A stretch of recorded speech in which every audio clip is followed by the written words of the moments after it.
2025 बिहार विधानसभा चुनाव के नतीजे आपके सामने आ चुके हैं। एनडीए लगभग 205 से 210 सीट जीतती हुई दिखाई दे रही है और महागठबंधन 30 के करीब।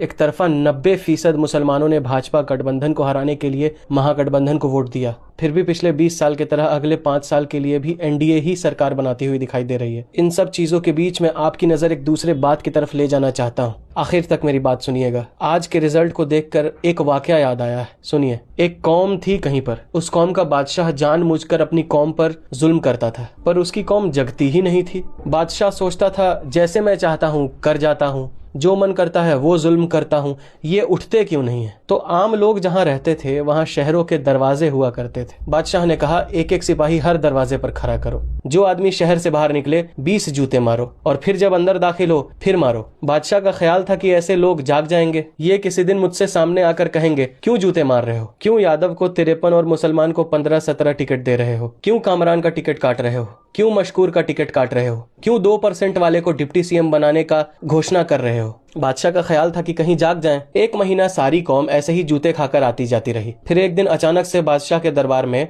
कुछ सियाने लोग, गांव ग्राम के मुंतखब लोग बादशाह के सामने जमा हुए अपनी कुछ बात रखने के लिए। तो बादशाह वजीर से कहने लगा चलो लगता है सारा मसला हल हो गया है, जग गई है मेरी कौम। ये मुझसे सवाल करेंगे कि क्यों जूते मरवाते थे, तो मैं कहूंगा तुम्हें जगाना था, तुम जाग जाओ। फिर अगर मैं मर भी गया तो मेरे बाद अगर कोई और तुम्हारे ऊपर जुल्म करने की कोशिश करेगा तो तुम उस जुल्म को अपने ऊपर नहीं होने दोगे। पर हुआ क्या, सारे सियाने लोग बादशाह के पास आए और कहे बादशाह सलामत, एक गुजारिश करनी थी। बादशाह ने कहा क्या? तो लोगों ने कहा वो जरा जूते मारने वाले लोगों की तादाद बढ़ा दें, हमें लाइनों में लगना पड़ता है, दफ्तर पे जाते समय और आते समय जरा लेट हो जाता है, तो जरा तादाद बढ़ा दें लोगों की ताकि सभी थोड़ा जल्दी जूते खा सकें। बादशाह कहने लगा ओहो क्या होगा। अब ना हम बिहार के मुसलमानों का भी यही हाल है। जहां हमारी आबादी 1 लाख से ज्यादा है वहां भी हम यादव समाज के लोग को वोट दे रहे हैं। अपने हक की सारी विधानसभा की और लोकसभा की सीटें दूसरों को दे रहे हैं। फिर भी पिछले 20 साल और आने वाले 5 साल के लिए आप एनडीए की सरकार को रोक नहीं पाए। सुनो,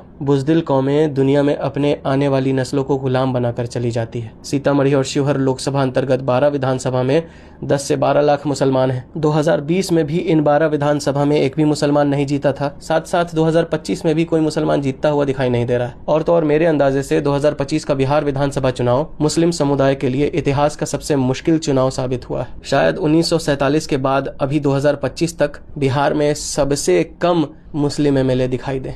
सबसे कम, ऑल टाइम लोएस्ट। 2,35,00,000 की आबादी है आपकी और विधायक 10 से भी कम, यानी लगभग 24 लाख मुसलमान पर एक मुस्लिम विधायक। अल्लाह हमें अपने लोगों पर भरोसा करने की तौफीक दे।